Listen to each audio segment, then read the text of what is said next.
Transforce96 here with another video where I'm going to be reviewing a movie, and this time I'm going to be reviewing the Batman v Superman Dawn of Justice film. This is something that I used to do. I'd review the big movies, obviously the ones that I collected toy lines for, and mostly superhero movies and Transformers and things like that. I've started to kind of get away from it, purely because I found that whenever I did a review, I'd never be happy with it because there would just be like stuff that I forget to talk about, and that would really annoy me. I just kind of stopped doing it. I do get requests to do, movie reviews, because obviously if you guys are watching my toy reviews, you want to know my opinion on the movie when it comes out, but I really haven't been doing it very much. I'm going to try to get back into it. I've tried to stay a little more organized with this one to make sure that I hit everything that I want to talk about. I'm sure I'm going to forget stuff, but let me just try to do this and try to get out all of my opinions on the separate categories of which I'd like to talk about with this movie. Spoiler warning, I'm going to be talking spoilers. I'm not going to hold back. If you haven't seen the movie, I highly recommend you don't watch this. And this is really not so much for people to know exactly how good the movie is. It's mainly just for you guys to hear, who watch my toy reviews, what I personally thought of the movie. So let's get into it. First of all, what did I think of Man of Steel? Just overall, that movie. Personally, I liked Man of Steel a lot. Thought it had some excellent action sequences, a really fantastic, great villain, and I'm a big villains fan, so that definitely does help my opinion. And I really do enjoy Man of Steel. I figured that it would be important for you guys to know that, just so that you kind of know, what I thought of Man of Steel, considering that was so controversial, just like this movie is. It's really dividing people. Obviously, critic-wise, it's not getting very good reviews, but it's doing uber successful, in the box office. So obviously, the fans are really going, of course. So let me give you my opinions. Let's start off. It starts off with a nice scene. I think it's showing Bruce Wayne's parents die, which is nice. We don't need a drawn-out sequence of actually just showing the events and hearing dialogue. We don't need that, because everybody knows Bruce Wayne's backstory, and so it was nice the way they did it, just to kind of to intercut it with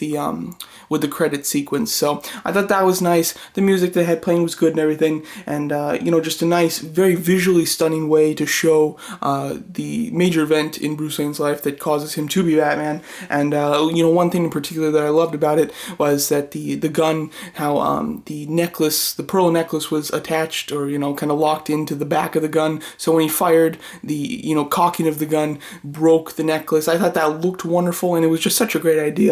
Looked fantastic. Obviously, Zack Snyder is a very visual director, so this movie is very beautiful overall. It's the story aspects where Zack Snyder's movies tend to fall, so that's mainly the complaints about this movie. But I did like that opening sequence when the Bruce Wayne was kind of being lifted by the bats. I wasn't a fan of that. I was happy that Bruce Wayne specifically said that that was a dream. Like, obviously that wasn't happening, but I hope that they didn't leave it as some metaphorical, a symbol or thing like that. So I am glad that he mentioned that it was a dream specifically. So even though it's not a choice I would have made, I think that it doesn't affect anything too much, so it's not a big deal. Then the very next scene is intense scene. It's Bruce Wayne's point of view from the Man of Steel fight, which I think just obviously we knew this was going to happen in the movie, and up until this movie, I was very excited for it, because I thought that was just such an excellent idea for them to do, and it worked out great on screen. Really cool to see a civilian's perspective on this crazy thing that happened at the end of Man of Steel, and I think that it was nice, and it really it kind of immediately convinced you that Bruce Wayne's way of thinking, whether you agree with it or not, it's well founded. You can get behind it a bit, even if you think Superman's great. So I did like that sequence a lot.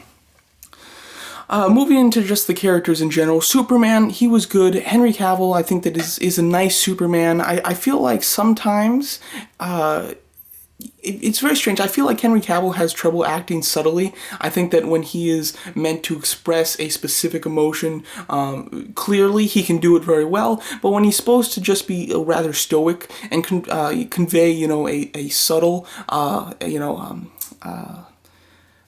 piece of emotion. I feel like he struggles a bit and it just comes across that he's just kind of staring. But, that just might be my personal opinion. I don't think that he's the greatest Superman ever, but I certainly don't think he's a bad one. I think he's, quite good as Superman. And Superman in the movie is quite decent as well.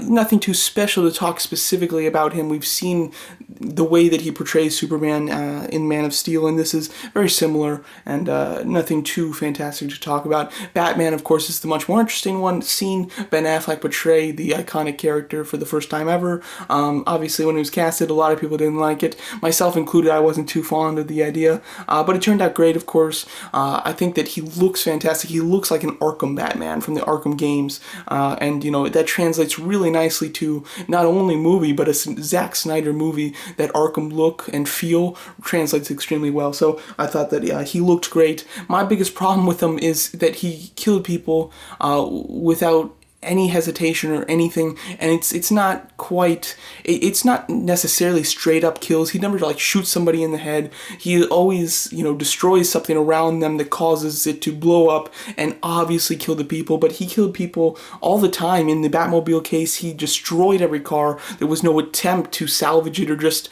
to get the car to stop moving. It was to blow the car up with everybody in it. And then even at the end fight, we do see him stabbing people. Obviously breaking arms is very cool. It's very Arkham like, but he's stabbing people during that fight, and he does blow up the gas tank, and things like that. And then in his dream sequence, if you want to call it that, I'll touch on that later, but he is shooting people in that, and that basically is a look at the future. It's not quite a dream sequence, so he really does kill people very easily, and something I definitely don't like. I think Batman's much more interested in having a moral code, and it makes him interact with his villains, it makes his interactions with his villains that much more interesting. So without that moral code, it just felt like a lazy, I want this to be cool, Batman's got to kill people because he's cool like that, it felt like a very Zack Snyder just wanting it to be cool rather than actually thinking about, well, having him not kill people, we can explore that into future films and really make it something interesting that we've seen before, but it really never gets old because it's such a wonderful dilemma, and a dilemma that, is somewhat real world. So, it is a shame that he did just slaughter people without any hesitation. Wonder Woman, she was good for what she was. She really didn't do anything very stereotypical, kind of mysterious, kind of character that we don't get to explore very much at all. Her coming at the end is very kind of random, but she is awesome when she comes in at the end, and I really do like how tough she is. She really holds her own much more than Batman in that end sequence. She and Superman were the ones fighting Doomsday, while Batman was hiding behind a tree or something. Who knows? But I thought that her character looked awesome, not super interesting, and not necessary to this movie. However, still a welcome addition, I'd say. Lex Luthor, I didn't like particularly too much. I'm not opposed to the direction that they were taking him in, having him have such almost skittish mannerisms. I thought that could work, especially since, it's his kid, it's Lex's kid. It still is Lex Luthor though, so, if they're not going to go with the completely classic Lex Luthor, that's fine. However, I think that they went a little too far. If they took it down a couple of notches, I think that would be nice, because there were some scenes where I was like, what, this is a really interesting take on Lex Luthor, and I like this. And then there were some scenes where it was like, oh, this is, almost painful to watch. It's so cartoonish almost in Jesse Eisenberg's delivery of it. So there are, parts of this movie that I thought it worked, and then parts where it didn't. I think in general, if they just toned him down a bit, it would have been pretty good. His speech at the party and his end speech in the jail cell with Batman were the ones where he just seemed way too crazy. I was not feeling that, but for the rest of the movie, he was decent, but overall, I didn't really like him. So, wish that they tweaked that character a lot. But the things that he was doing, like his plans or whatnot, I found that to be quite interesting, so I had no issues there. Let's see, what else do I want to talk about? I'm just quickly getting into some miscellaneous things before I hit the cameo type of things and then the fight sequences. The miscellaneous things that I wanted to mention is a lack of humor in this film. DC obviously has a much less humorous take than Marvel does, of course. Much, more serious and less lighthearted. However, I felt that this in particular had some real lack of humor. The editor, played by Lawrence Fishburne, I believe I'm saying his name wrong. I might be mistaking his name slightly, but I can't remember what character he plays. It's the news editor guy. But he was the only one responsible for any sort of comic relief, and his comic relief worked most of the time. But it was a bit hit or miss. Some of it I thought was quite funny, and the other one, just kind of put a smile on your face and not even a slight chuckle or anything. So, I thought that there was just a general lack of humor, even for DC in this movie. Not a huge problem. I'm not one of those people that's like, oh, DC should be more lighthearted. I like the serious tone that they take, and I like Marvel's more go-lucky take, feel-good type of movie. I like both styles. If they were all the same, I really wouldn't like that. So I do like the fact that both companies are taking their superhero movies in different directions, and I'm fine with the serious tone that DC has set, but I do feel like there should be more comic relief in it, even just slightly. But that's a small problem. The other kind of miscellaneous thing is the music in this movie sometimes just feels way out of place.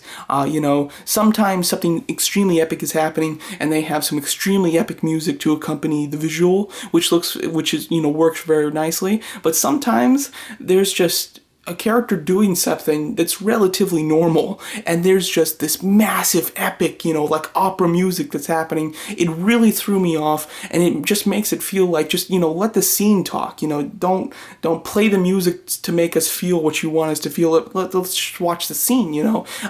So sometimes I thought the music went overboard, particularly when Lex Luthor is walking into the ship for the first time. The music is just way too grand for what he is actually doing, as well as the one that annoys me the most is when Batman is standing on like that crane with the sniper and is about to do the chase with the Batmobile.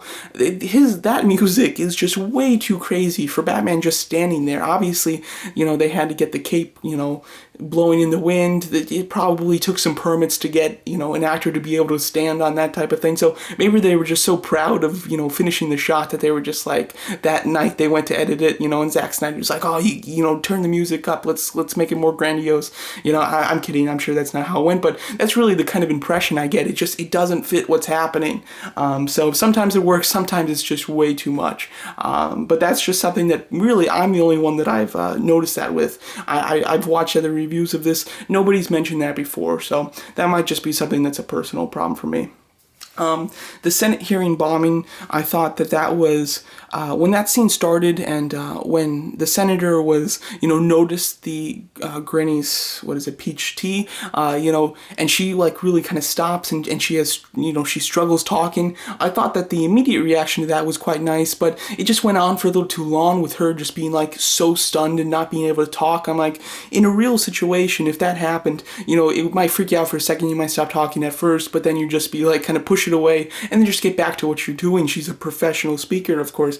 She can do that. So I felt that it just went too long of her being like completely thrown off. It didn't matter too much once the bomb went off. That was something that I wasn't expecting. I thought maybe that he would kind of suicide bomb something with Superman, but I did not expect it to just be then and there.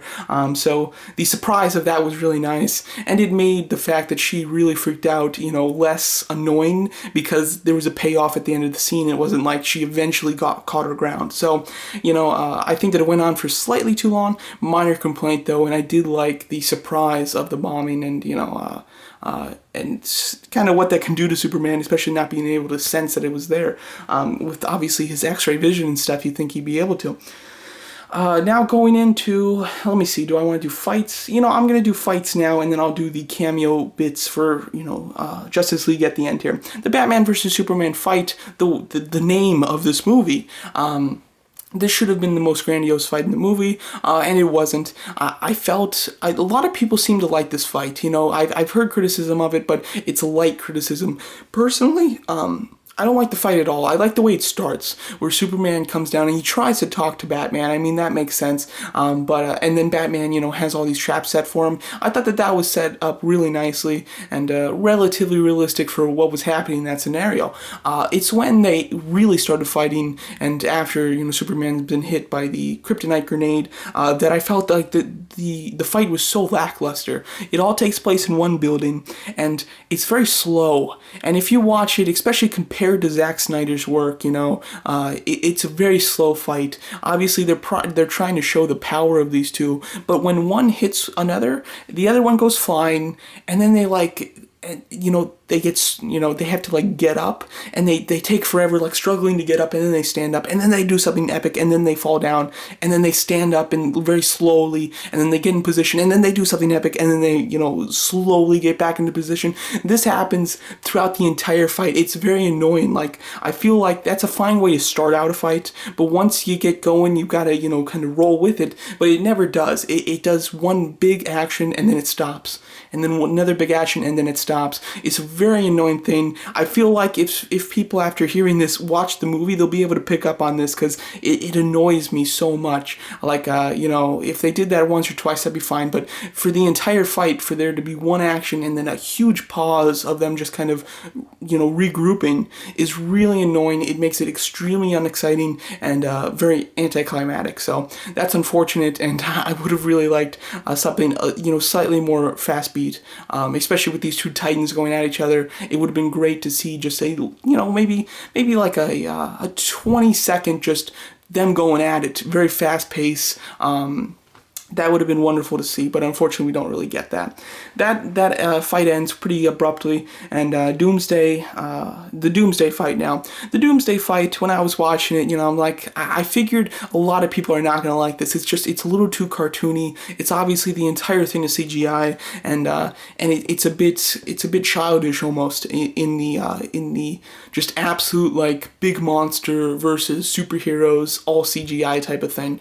So that annoys me personally, just because I feel like people aren't going to like it. However, when I just sit back and just watch it and just take it all in, it's fun. It's so much fun. I can enjoy just a massive CGI destruction fest every now and then, and it's kind of what I expect from Zack Snyder. So, I enjoyed it in Man of Steel. I'm going to admit it. I like that. And I'm going to enjoy it here too. So I did enjoy the Doomsday fight for the just epicness of the scale, and obviously it was a nice contrast to the slow fight between Batman versus Superman to have an just insanely fast beat fight with Doomsday. And the only complaints I would have is sometimes there's just so much happening that it's almost hard to tell what's happening.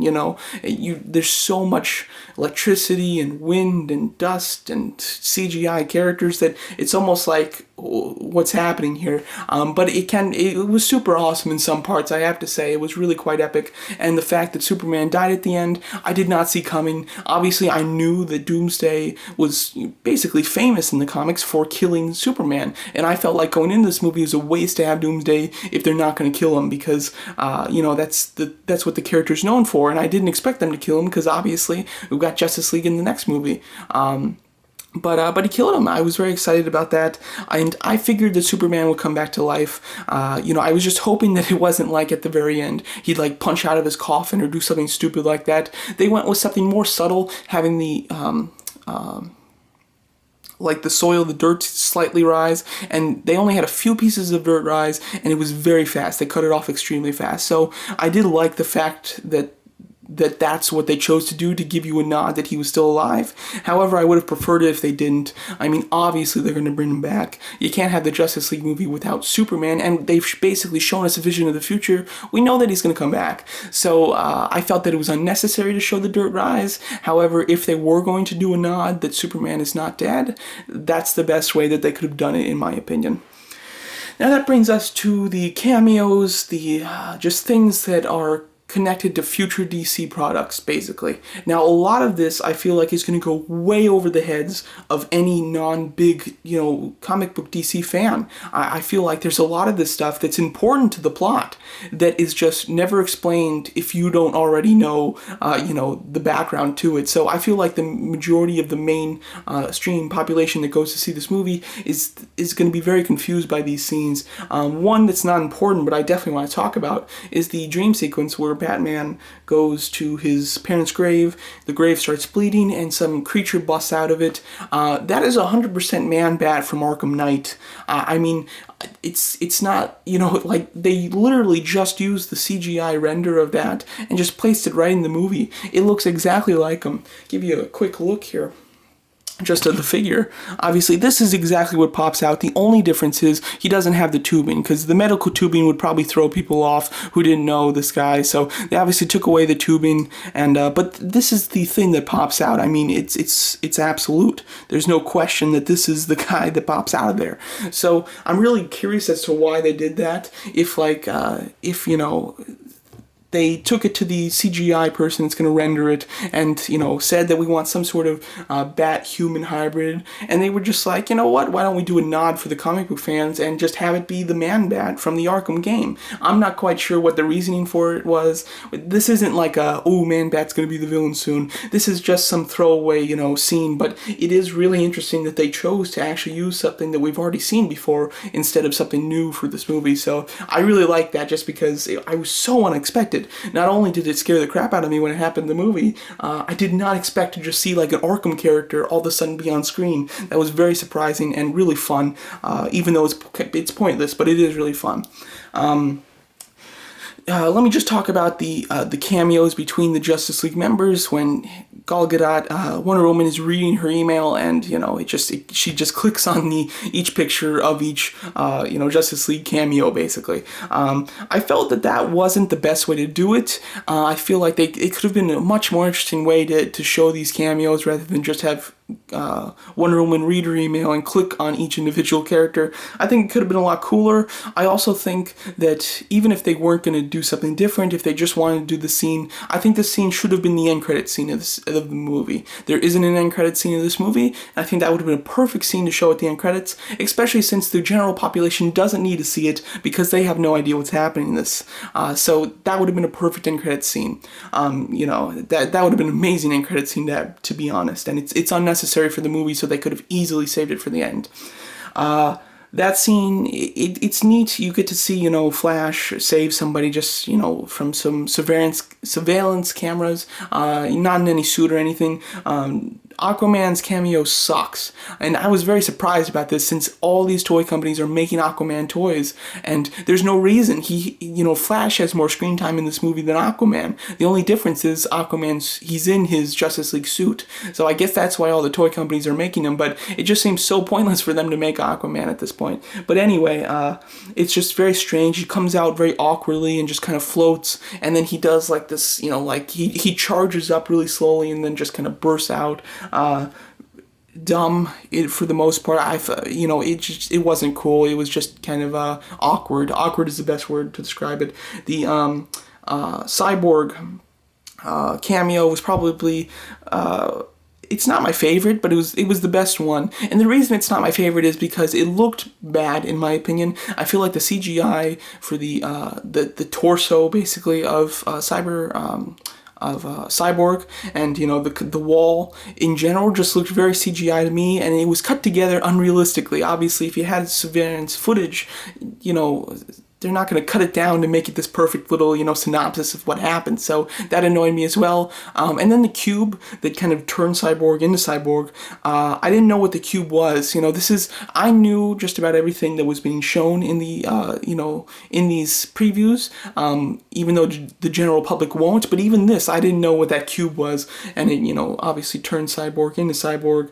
It felt a little too quick synopsis of Cyborg's origins to me. I definitely would have preferred that they didn't do that, and they just gave us some sort of glimpse at him, but without being so, here's a cameo for Cyborg type of thing, It was a little too in your face about how it was set up.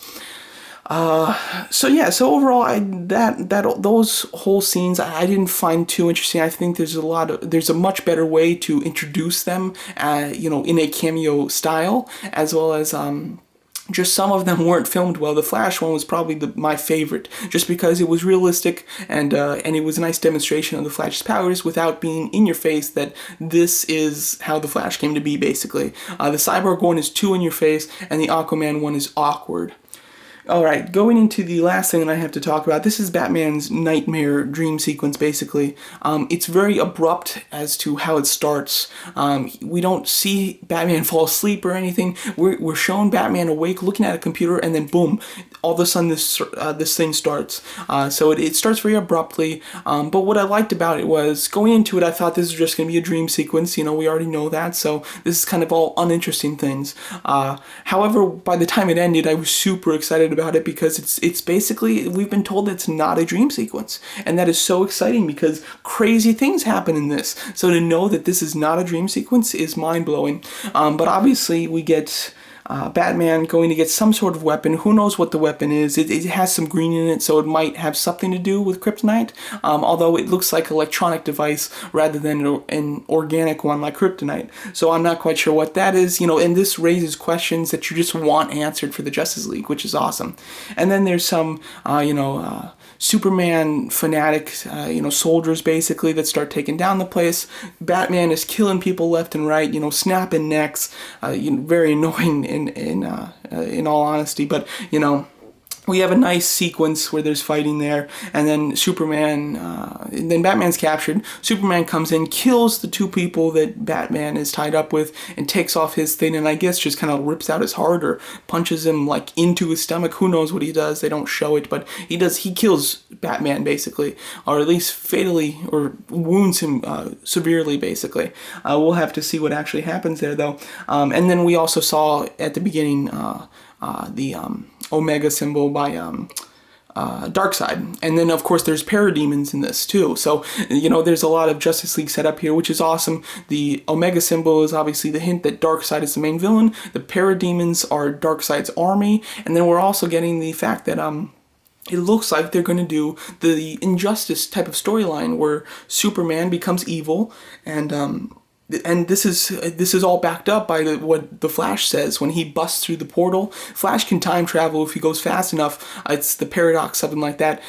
So when he busts through, he says, "You were right about him," meaning Superman is evil, and that Lois is the key.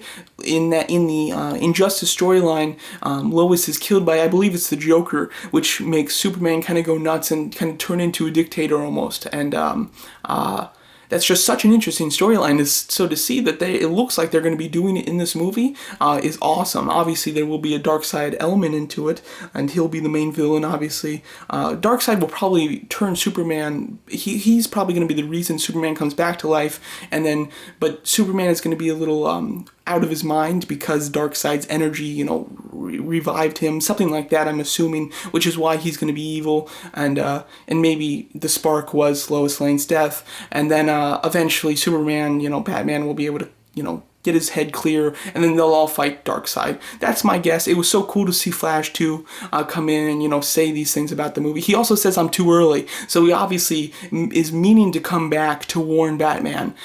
So in the movie, in the Justice League movie, there will be an event where I guess Flash is hoping to come see Batman to warn him about the evil Superman, basically. So super excited. This movie, if nothing else, is going to get you excited for Justice League because it presents questions for the Justice League movie, and it's really amazing that they almost like showed a clip of the Justice League.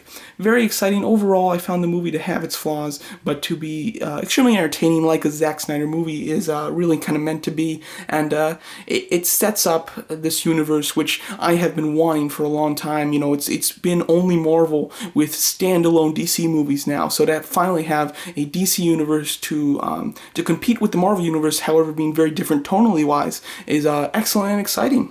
So there you go. That's my thoughts on the Batman v Superman Dawn of Justice movie. Thanks so much for watching, and please let me know what you guys think about my opinions and what you guys thought about the movie in general. Thanks for watching.